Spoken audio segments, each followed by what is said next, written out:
with us this afternoon. I think the members here have all met each other. We had one other joint meeting.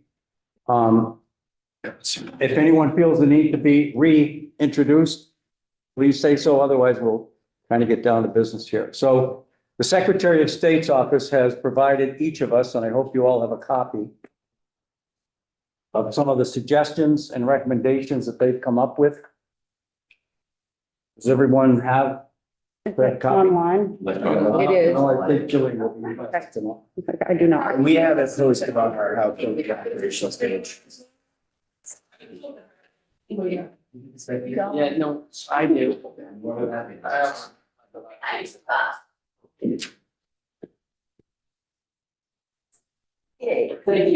you.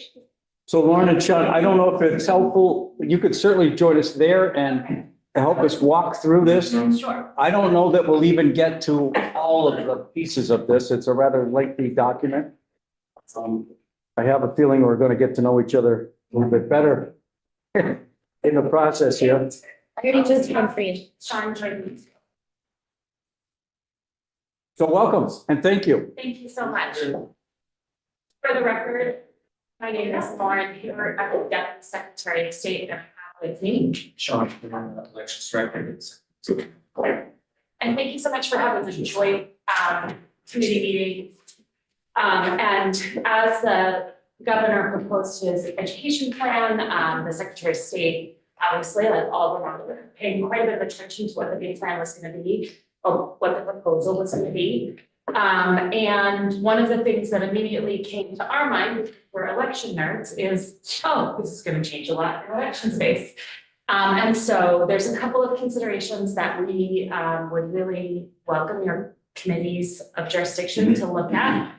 And some of the things that we see as items that need to be addressed are waiting for policy decisions. So as I walk through this memo, you will see there's places where some things seem relatively simple to give a recommendation about. Other things we really are waiting, and we need to know what the policy decisions are. And the other thing that I just really want to emphasize is we're here to help. However you need during this process.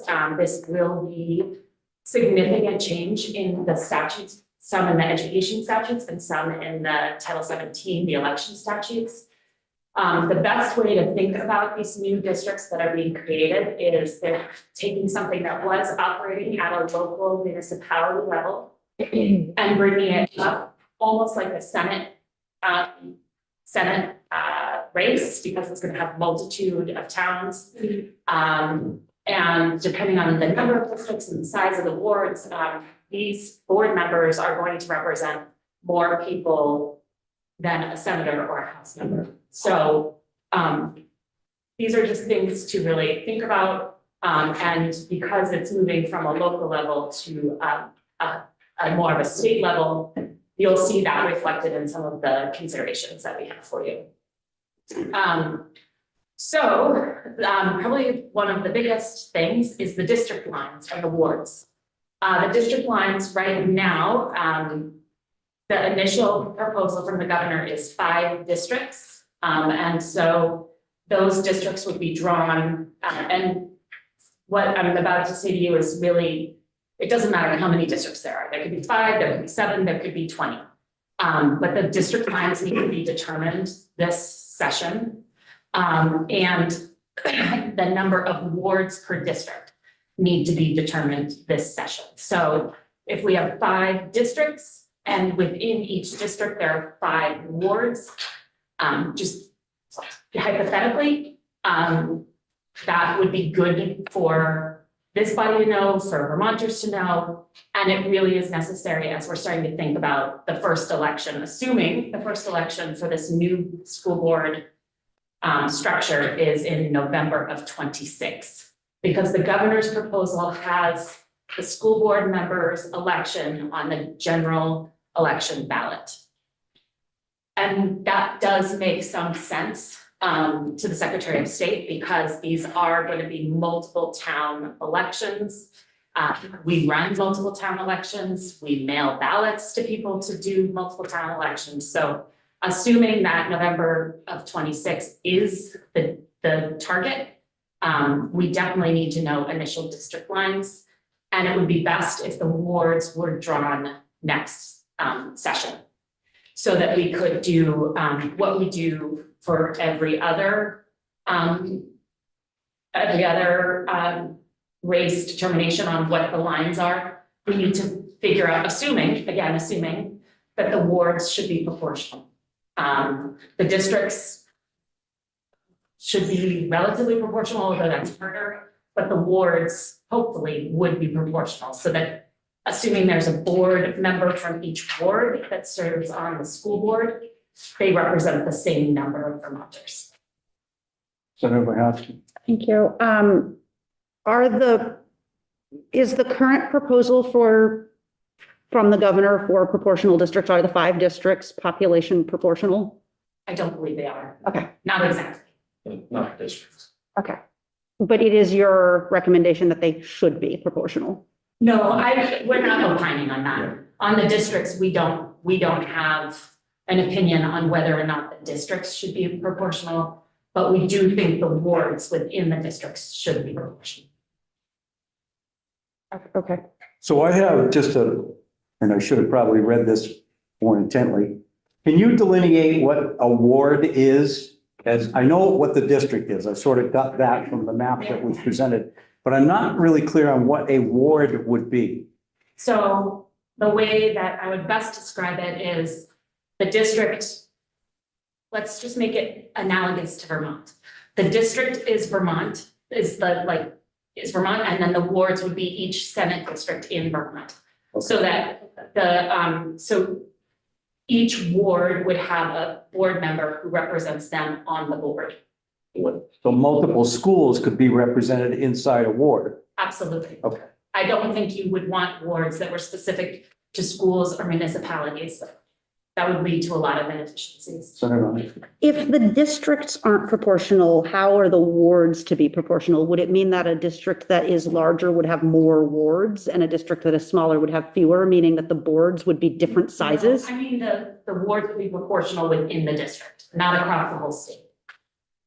So that the representation, let's say that hypothetically, and this number is wrong, but hypothetically, Chittenden district has 20,000 people in it, and you divide it into 5 wards. Each ward would represent 4,000 people versus Washington County district that has 10,000 people in it. Each ward would represent 2,000 people. But what the importance is the board members within the school district itself have equal, like the same number of people that they are responsible for. But I think it's understood, at least from the governor's proposal, that the districts will not be exactly the same because of a whole variety of factors. I mean, and I don't know where this proposal will ultimately land. Someone could make an effort to make the districts exactly proportional to each other, but I think the important thing is that the wards are as close to proportional as possible. Within the district? Within the district. Is that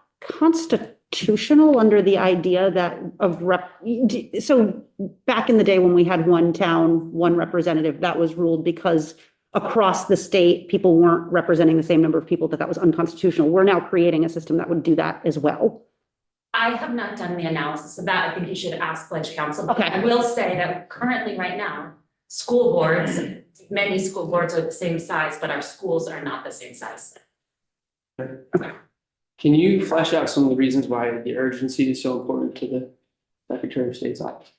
The urgency is not important to the Secretary of State's office unless the proposal moves forward. If the proposal moves forward, we need to know how to run this election. So that's why it's urgent. Right. So I think to underscore, I think as Deputy Secretary was saying before, it's kind of all depends off this proposal. If the proposal shifts or timeline shifts, we can come up with other questions and considerations that are hypothetical to that. But based off this hypothetical, I think the starting point was if there's going to be an election in November 2026, this is what we need to happen in 2025. We need to have the districts done in 2025. If the legislature or policymakers decide that November 2026 is not the target that we're pushing for, then obviously the other pieces would fall. And I think we go throughout the memo, there's a lot of other pieces that fall along those lines to say, if kind of based on the administration's proposal, if this piece of the administration's proposal is going to happen,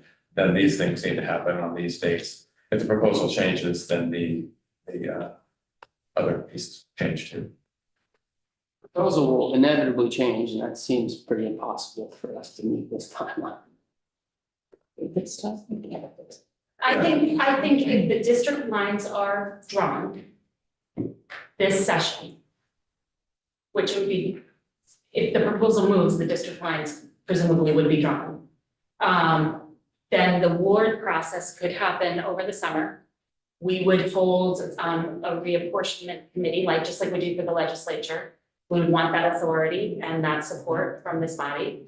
And we could help with a ward proposal that could be moved very early in 2026. And then those wards would be established and drawn and put it into our election management system, and then people could start to run for those races.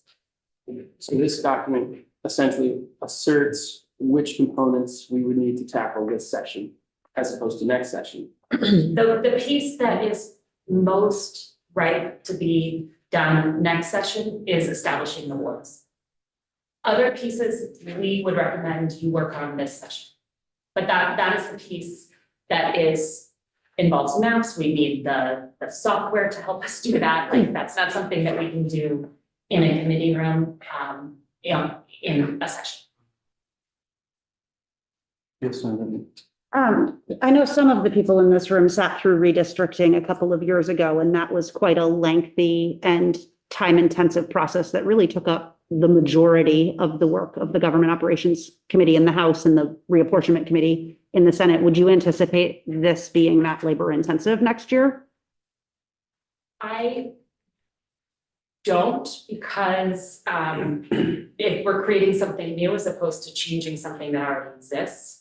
So I think there is a difference there. And I think with the goal of having the wards be proportional, that, there's only so many ways that you can split a ward to have it be proportional within a district. So it's a little bit more black and white than legislative. Senator Clarkson. Lauren, Sean, have you a notion of what this will cost us? It sounds like there's a software update, initial mailing. I mean, my guess is you're beginning to create your own fiscal note on what this will cost the. Yes, and I'll say that we're at the very initial stages of that. I do not think. It will have a cost, It absolutely will have. Yes. a substantial. Well, the work over the summer, the ward work, I don't know off the top of my head, the software work. We're creating a new race, essentially, Right. a new, almost like a statewide race, but it's most like a Senate race. So that we have to create that in the software, and we haven't scoped that with our vendor. And then there's the additional map. So those are the two big. It would be on, there's no additional mailing. Okay. We would put this on the same ballot, so you would see your ballot and you would vote for your governor, for your secretary of state, for your house rep, for your senate rep, and for your school board rep. So the additional cost would be primarily software and the time and effort that goes into the software. Yes. For the secretary of state, there's costs for other people. Oh, yeah. We put into this memo, but. At the end of the memo, yes, and as far as the separate ballots that the secretary said, it wouldn't be a separate mailing or a Right. separate ballot for the district, for the school district board members, but potentially for the other piece of the proposal about the additional budget component, as we addressed in the memo, that if that consideration moves, that could potentially be another piece. Representative Hooper. So, Lauren, from what you just said, what responsibility will the Secretary of State's office take for education of the actual voters, what's happening and how they're going to receive a new election process? Yeah, well, the secretary of state, presuming that everything moves forward, would start voter education just like we always do about the general election ballot. The way that it's currently proposed, there does not appear to be a primary component to school board elections, which from the Secretary of State's perspective is a good thing. And so this would just be a general election. So we would be doing regular voter outreach and education, just as we do for general elections, but we would talk about the school board district race as well. And then we would have those candidates be part of our voter guide.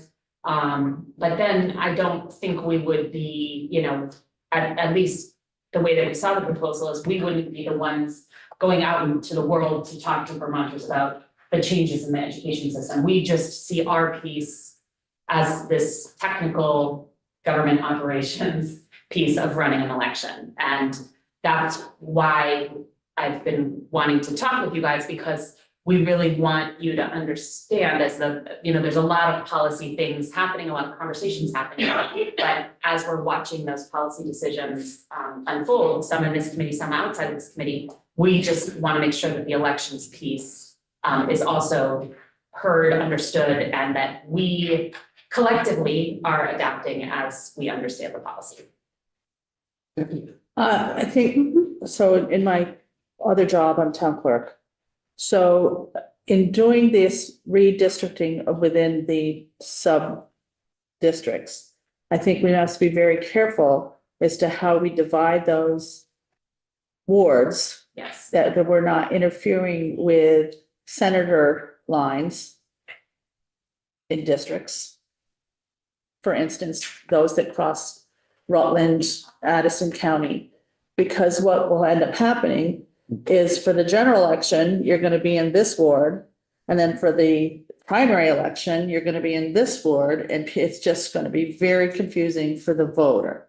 So when we are developing those wards within those new supervisory unit or districts or whatever we want to call those 5, we really need to be aware of how we might be crossing county lines with Windsor, Wyndham, Chittenden, you follow what I'm saying? So we must be very cognitive as to how we redistrict those wards within those new districts so that they're not interfering with the senatorial races. I think I hear what you're saying, and I believe that I agree with you. I think of it a little bit like Burlington, which is one municipality, has multiple Senate districts within it, multiple House districts within it, and potentially could have multiple school board ward districts within. Exactly. And so we need to be careful, and yes, and people, should clearly understand that they're in this Senate district and this House district. It's the same. Well, but the Senate district now is not the same as the House districts, because there's multiple House districts. No, but when it comes to the school districts, you want to make sure they're within the same parameter, because what you don't want is Milton and St. I mean, you've got a multi-county, I've got multi-county, but I'm Bennington Rutland, I'm gonna be in the same district. But somebody that's in 2 different districts in the Northeast Kingdom, or is anybody following me that where you're gonna be split? You wanna make sure that those that are split in the senatorial race stay split the same as in this school district. Otherwise, I understand wards, the word ward doesn't scare me, because Burlington can have several wards and several school districts and whatever. But when we start crossing county line for our senatorial races, and those don't line up with our school district lines, then I'm just saying that's where we really have to be very careful that or we have to do redistricting for the senatorial races. So that Which we everything, don't want. which we don't want to do. Or we aren't able to do it for a while. Senator, my house. Yeah, well, and I hear your point, and I agree, and I don't know that there's any possible way to make that happen if the districts and wards aren't proportional, because Senate and House districts are proportional. Like, this sort of brings me back to my initial concern about the districts not being proportional, because I agree with you. But I have two questions. One of them is, so if there's what the cost associated with the mapping expert and the mapping technology is, because I imagine it's not, I mean, in the scheme of a $9 billion budget, maybe it's somewhat insignificant, but not insignificant. And we will need to work with a mapping expert with mapping technology. Is that in this memo? It is not. Okay. What it says in this memo is we are trying to assess that, and Got it. we're at the beginning of it. Got it. And the next question I have, it may be for you, it may just be a piece of information I don't have because I'm not on the education committee, and that is the proposal that these races would be partisan. The proposal is that they would be nonpartisan. No problem. Nonpartisan, and as a result, we would on the ballot not put party designation on the ballot as well. Senator White. Thank you, Mr. Chair, and I so appreciate you coming in here and flagging these. As I read through your memo, it seems like a lot of questions that I too have been wrestling with. And I feel it is unfortunate that you have, as an office, been thrown into this situation, having to raise the flag that, elections need to happen. When we had a proposal, we haven't really seen a proposal on what that looked like or how that would come about. So I appreciate you joining us and being on the fly. I just had two questions about the memo, things that you raised. The first is you note the need for the determination of terms. Yes. And how long those terms should be. And at least in our area, it seems like school board members usually alternate at 2 years or 3 years. And sometimes we even have someone who comes in for a 1-year term. So I'm wondering if you have an understanding of what the governor's proposal was in terms of terms, and do you have a recommendation on how we would decide what those terms would be? Well, because we only have the general election on even years, Yeah, the terms have to be 2, 4, or 6, or even, I suppose. And you could make all the terms 4 years. But then for the initial establishment, make some of the positions 2-year terms, because, and we're saying that because we're assuming that you wouldn't want to re-elect the entire board every 2 years, but that is an assumption that the Secretary of State has made based on how school boards operate now. But this body could say every school board member except for election every 2 years. That's a policy decision that you guys would make. but your recommendation at the very least, please don't do odd years, because that would just really. Well, I hope, and I'll come back to the redistricting timeline, just because I want to make sure that we talk about when, just even past the initial process, when it should happen again, but I just want to emphasize this adds work to town clerks. This adds work to the Secretary of State.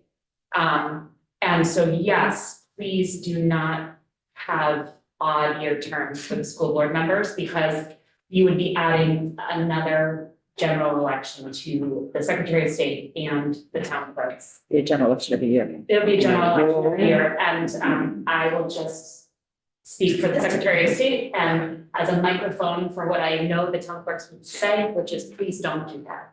But I just have a second question, which was, it seems like this would totally change the point of a lot of town meetings. To move these school-based education decisions out of town meeting day, out of the March ballot, moving it to November, essentially, like truncate, because you're kind of dividing the commentary and questions that folks would be able to pose about education. You're voting in March about your budget, but you're voting for the people who decide that budget essentially at a different time of year. And that is very concerning to me. Because I don't think it will let informed decisions happen necessarily. So if I'm thinking about it chronologically, if we had the elections in November, then it would be the next March that is when a budget is created.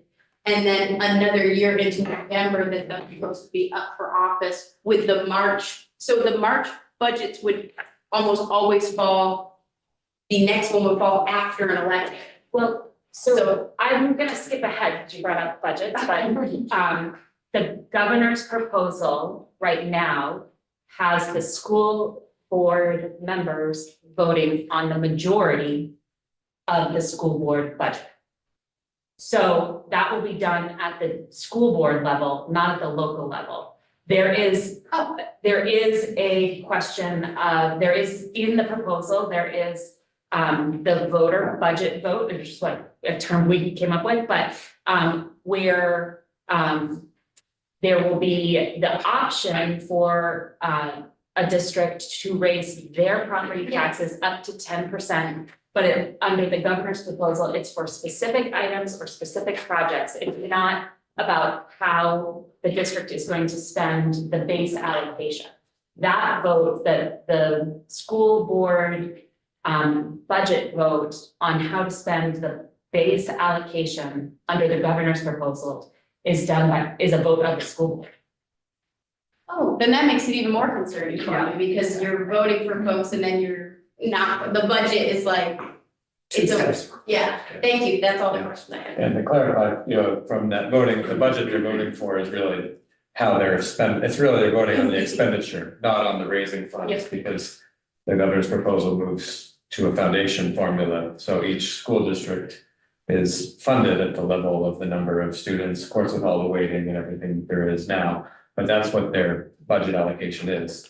Unless the secretary says in the proposal, they talk about you can vote for that additional level, but at least that base budget that they have is off the foundation formula. So the school district, the school board would be deciding how to spend. Okay, very good. Senator Byovsky and then Representative. My question was answered in the course of answering Senator White's questions. You have no others? Oh, I'm sure that I do, but I'll let you. I'm sorry about the answer. If you wanna, I had a question, but Oh, sorry.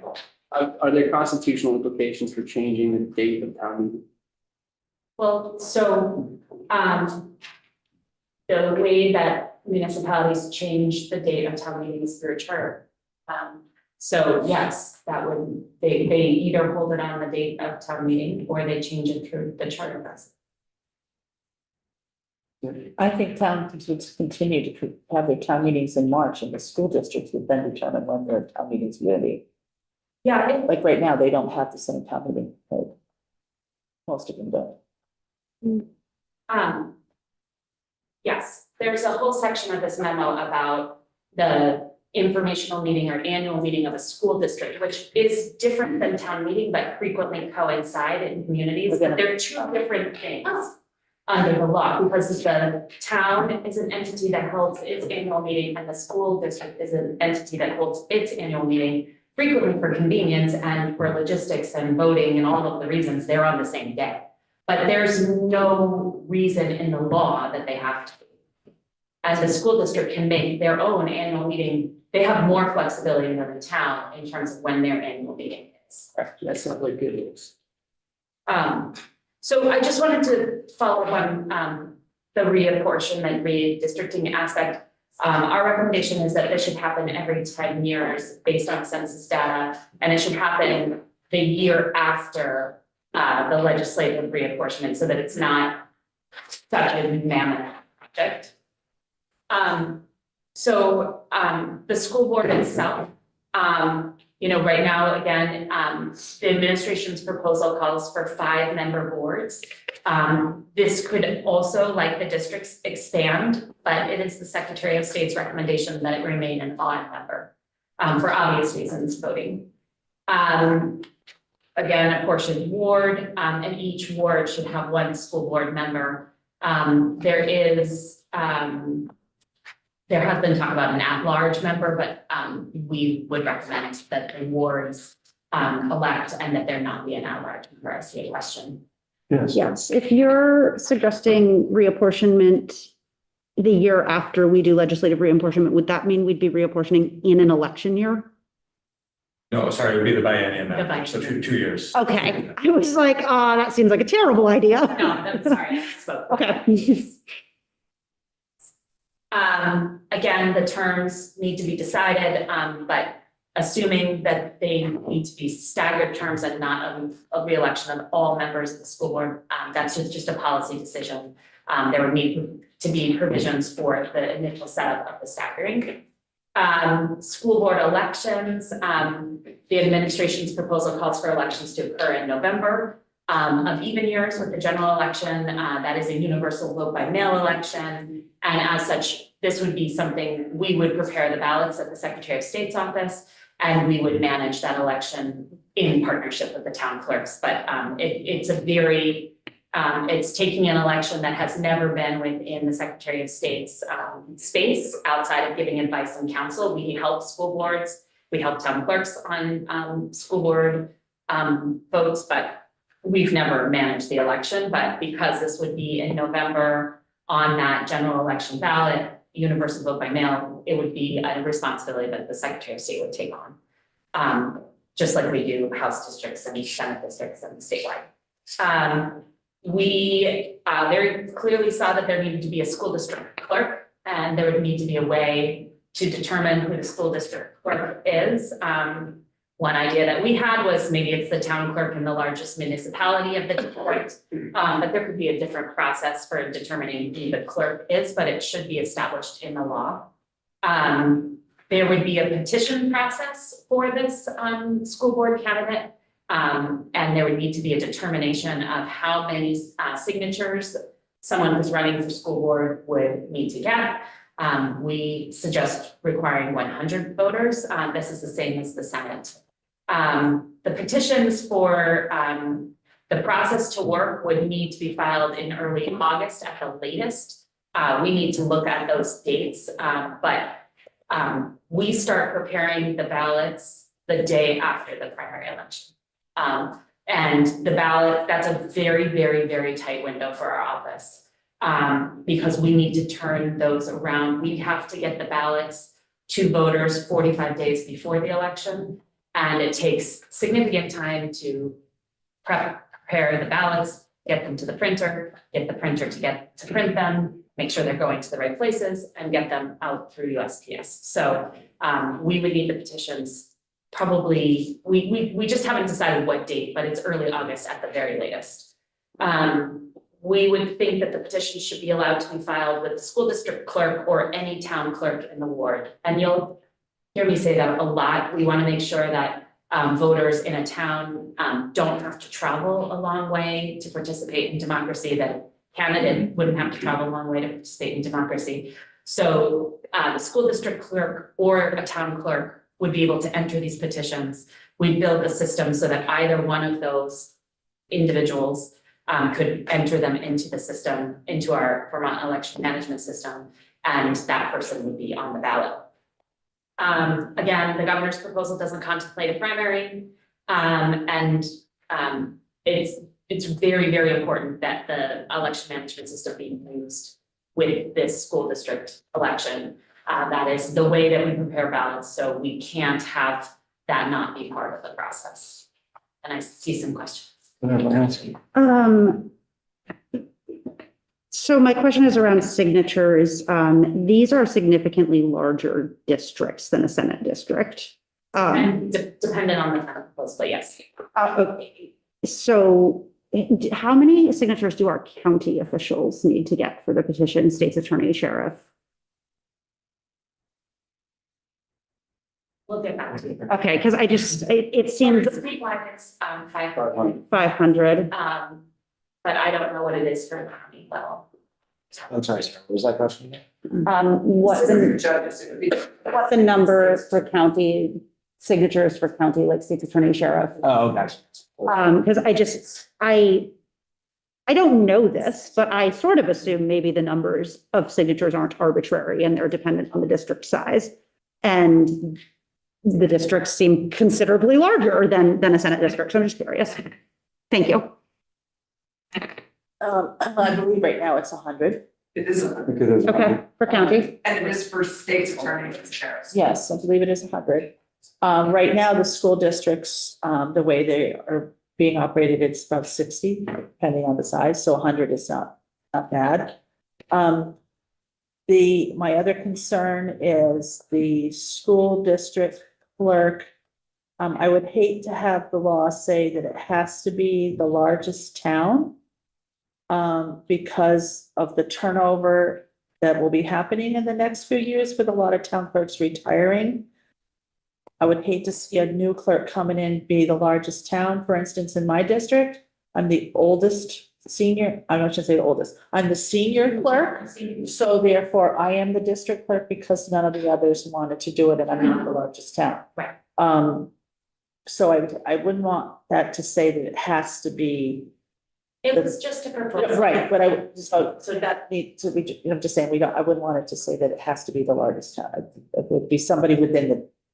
And it was, I think what the thing that the Secretary of State would want is that it's clearly put into the law how that's determined, so that it happens. Right. And so that it's clear who the school district clerk is. Was there a question on this side? Yeah. Yeah, I did. Sorry, I have a question. It's okay. Shea Waters Evans. So I might be getting ahead of you a little bit with your presentation. I apologize. But like, it feels a little bit like we have to make this amazing meal and we don't know what any of the ingredients are right now. You know, like we're talking about all these things that are potentially going to happen and what we're going to have to do and all of this stuff. But I'm wondering if there's, not that if you have it already, but if there's a way for us to come up with a list of the things that we actually can do, like our like a bullet list, or if you have it, or if we can work together to come up with it, because it just seems like it's a little, not through your fault or our fault, it's just, it's disorganized because we don't know what's going to happen. I So think the biggest thing is you need to know how many districts you have, and what the district proposal is, but I want to stress that the law around this, you could write it for 5 districts or 7 districts. It's really the process that we're talking about. But if I were sitting in your seats, I'd want to know the number of districts. And then there's some pieces a little further on, specifically around the local advisory councils, that I think it makes sense for you to know what is the power and jurisdiction of the local advisory councils. And we can talk about the implications of different policy decisions on those councils, but and what those councils would look like. But that's the other piece that before you start drafting that law, I think you need some policy determinations. And then of course the money, right? And money is always like a really important thing. So if the proposal radically shifts around the board deciding what the school's budget is based on the base allocation, if that process were to shift from the governor's proposal, you may choose to do something different with how that vote occurs. Because right now the proposal has the school board making the determination on that base allocation and not having a voters vote at that time. But if that were to shift, if the school board district were to make a recommendation to the voters and then the voters voted on it, then that's another election that we would have to build in. Just something to think about. Jay, did you have another question? So I'm sure you're gonna set various timers as we consider the evolving components of this proposal as it takes different iterations. And you'll continue to come in and tell us what's doable this year versus next versus and so on and so forth. I'm curious, do you know yet if we could simply adopt the Senate map? Or is that too soon? So we would have 30 districts? Well, you would actually have less because you have. Yeah. I think that's what you're saying, right? Yeah. Ish. I mean, no, right, this is what we're doing this meeting. We haven't done an analysis of that, and I don't know, because this is not just based on because the money component is a really big piece of that. The biggest, and that is different than the reapportionment for Senate. Right. So I don't think we will ever be the ones who can answer that for you. I think the ways and means and So we should come, we shouldn't expect any proposals from your office. On districts, On no, maps, yeah. no.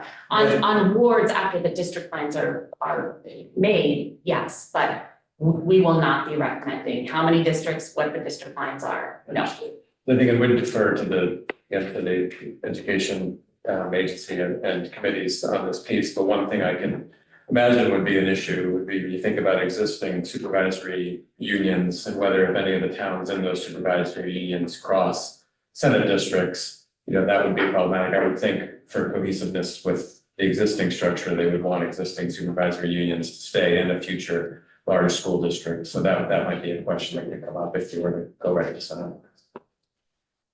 Well, Sandy, I think you were first. I know you have a question too, Ellen. I thought. Me? Yeah. Oh, it looked like you had a hand up. I thought you had your hands up. Yeah. I'm just doing this. Oh, Like, all right. Yeah, there's like a little bit of this going on also, so yeah. you're right, I did. See, we know you. The plus of Senate districts is it is, to go to Tanya's point, it is proportional, population. So, I mean, it's just like all of us, each of us represents roughly 20,000 people, so, I mean, it is proportional populationally, so Jay, that's, that would still reduce the number of districts and it would do it by population, so would that be in the implication? The sticker on the head is amazing. Oh, the sticker on the head. So. Except we have multi-member Senate districts, so the Senate districts aren't fully proportional. I represent almost 70,000 people because I'm in a 3-member district. Yeah, me too, But around 60,000. But a member in a 2-member district does not, only represents about 40,000 people, and a member in a 1-member Senate district only, so they're not proportional. Yes, actually, that was our work that we did, and they're roughly, each senator represents roughly 22,000 people. Roughly. But that's as rough a population proportional representation as we do that. But because you can have 3 senators in a Senate district, that district now holds 60,000 people, or the district holds 20,000 people. So you don't have three Yeah. But it is proportional. Finn? We're talking about cost here. I do believe, I'm going to put my foot in my mouth maybe, that the Secretary of State's office should have money in the HAVA funds to help cover some of the costs of this, so that it doesn't get dumped on the municipalities to have to cover some of this, So especially when it comes to the reprogramming of the system. to be clear, we would be asking for general fund allocation for this. Right. Just straight up, that's what we would be asking for. The HAVA fund, there's 2 things that are happening with the HAVA fund. One, it's fairly committed. We have about $6 million left in that fund. And the other thing is that we cannot anticipate that we will get a HAVA fund grant in the future. It's a federal grant, and I do not anticipate that we will get one. And so the way that we have been funding in elections, we testified about this in appropriations today. Our elections division is funded 60% by federal grant, and we have to be very clear in front of every committee that we talk about too, that I don't anticipate that we will get those federal grants this year or next year. And we'll see what happens, but I don't anticipate that we'll get And those. for new members, just share with them how it stands. The Help America Vote Act. And it funds a significant portion of elections, our system, our security, our training. It's pretty important. Other questions? Senator. What is the numeric value of the federal money? I know you said it's about 60%, but 60% of what? Are we talking $10 million? Are we talking $1 million? Are we? The federal money that we don't expect to be continuing to get? I can get the specific number to you. Okay. But yes, the elections division has an annual budget. It ebbs and flows depending on what's happening. Certainly, and when there's a general election, we have expensive years, we have leaner years. And right now we are spending more because we're building 3 IT systems. So that investment is a lot of money. And we are using the federal money to help with that. So this year, I have this year's number, you know, but it's not an annual number. And we really have to look at a 2-year cycle. That's fine, but I'd love to just start to wrap my head around the loss that we're anticipating in the elections division. The other thing that occurs to me, I don't mean to interrupt, because I know you want to, and I want you to get through as much as you can. I want to answer what the Yeah. committee wants, but So we have until March 14th to have something leave a committee of jurisdiction. And we're only 3 weeks, because one of those weeks is town meeting weekend. We won't be here. I'm just kind of curious, the procedure here, does that mean that there's language that will be available? Because I assume this is all going to sort of have to go across to the Senate or House Ed committees to put in some sort of bill. I can't see that the 2 government operations committees are going to come up with a separate bill about this. It's all going to sort of, I'm just confused as to whether in those 3 intervening weeks, whether we actually can get a lot of this work done. Even if we didn't do anything else for those 3 weeks, and we just talked about this every single day for 3 weeks, I don't know that there's time. well, that is a concern for us too. But we have been at the Secretary of State envisioning a separate elections bill related to school redistricting because it is a substantial amount of language change. And as we're walking through this, yes, you need to know some key policy decisions made by the education committees of both chambers, but a lot of it is separate from those policy decisions or those funding decisions, with the exception of district lines and the roles of the local advisory councils. So those pieces really, that's really hard for you to do your work without clarity on those 2 things. Okay. Representative. Thank you. So these, an earlier draft of these bullets that we're working on today, Representative Pango and I and Representative Waters Evans had a meeting with our friends over at the Secretary of State's office with some legislative counsel, and they're starting to actually draft some language for us based on all of this. So we actually will have something to view in a formal form sooner than later. Oh, that's great news. Senator Byron. To your point, Chair Collmore, it feels that as Representative Waters Evans said, that we're trying to make something without known ingredients. And so if we were to advocate that the elections changes got pushed out to 2028, would that free up time for the decisions to be made about districts and all of that for us to do our work with known ingredients? Because it feels like these 2 things are moving simultaneously. We can't do what we need until they've done what they need, and we don't know what they're going to do, and we're just in this. I don't know that I'm the person to answer that question for you. Well, just from an election standpoint, if the election transition happened in 2028, not November 2026, we would not need to make these decisions this year. But that would have financial ramifications that I cannot. And that's fine. I just wanted from a pure elections administration standpoint, the ticking clock is this 2026 election. Correct. So if we were to say, actually, we can't do this until the ed committees make these decisions, which means we can't do this year, we would have to push that out to 2028. Yeah, Well- because I think we would need the law implemented in an odd year, the majority of the law implemented in an odd year. Then we need to do the ward work in the summer of the odd year. Then we would need to put in the wards in an even year. And we'd want to have the ability to fix any mistakes that we might have made in the odd year setting up the bill, right? So it makes sense to have a 2-year process before the election. And I'll just add that we can always go to rules committees in both chambers and get extensions too. It isn't necessarily, and perhaps I made that sound too definite that by March 14th, we have to be done. Oh, it's a shocking calendar day to look at, right? Yeah, well, it is. No. And there's a lot of other work that is still ongoing in both chambers, I'm sure. Yeah. Did you, and then, Yeah, I'll defer to her. I was gonna make a motion to take 5, but it's out. give us 5 more minutes and 12 legislative days, hope to turn to 15.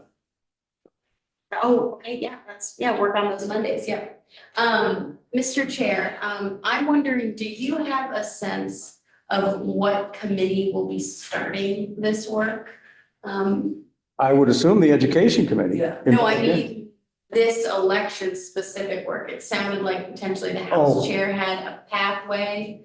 And I'm just wondering if we on the Senate side should consider, since we're in a joint situation, deferring in the same way we do with redistricting to the House starting that process, There or? are separate ones in the redistricting. The Senate does the Senate and the House does the House.